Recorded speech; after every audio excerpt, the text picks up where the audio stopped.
Néron était un célèbre empereur romain qui a baigné toute sa vie dans des histoires de conspiration, de trahison et de scandales. Sans oublier les meurtres, bien évidemment. Pour des raisons personnelles et politiques, il a fait tuer sa propre mère, Agrippine, sans oublier sa propre femme, Octavie, vu qu'il était tombé amoureux d'une autre femme, Poppée. Il ne s'est pas arrêté là, puisqu'il a aussi fait tuer d'autres membres de sa famille. Tout ça a donné une image assez cruelle de l'empereur, et les auteurs de l'époque, comme Tacite ou Suétone, n'ont pas hésité à en rajouter une couche, en lui mettant parfois sur le dos l'incendie de Rome en 64.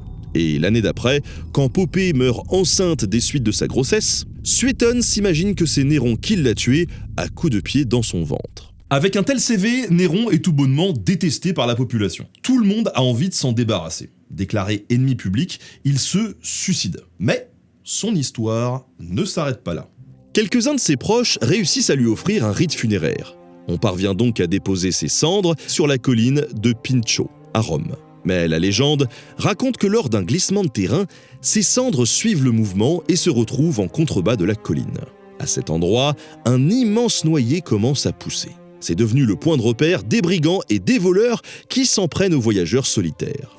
À travers le temps, les environs ont si mauvaise réputation qu'on parle d'un lieu démoniaque placé sous l'influence des malfaisantes cendres de Néron qui causent de terribles manifestations.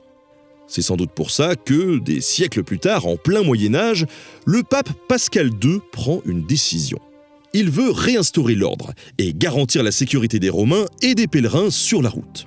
Alors, il proclame qu'il a eu un songe. Un exorcisme doit être mené sur ce lieu habité par Satan. Dès la première année de son pontificat, lors du carême, il mène une grande procession à travers les rues de Rome. Destination, le pied du Pincio et son noyer maudit. Arrivé devant l'arbre, le pape prie et frappe son tronc. Aussitôt, jaillissent des fibres du bois une horde de démons hurlants. Des ossements calcinés qu'on attribue à Néron sont ensuite extraits du sol au pied de l'arbre. L'ancien lieu de toutes les peurs devient alors un sanctuaire chrétien. On y crée un autel qui se transforme en église au fil des siècles. Et si le noyer a désormais disparu, vous pouvez encore voir cette église de nos jours. Il s'agit de Santa Maria del Popolo. Donc, même 5 siècles après sa mort, tout le monde voulait vraiment se débarrasser de Néron.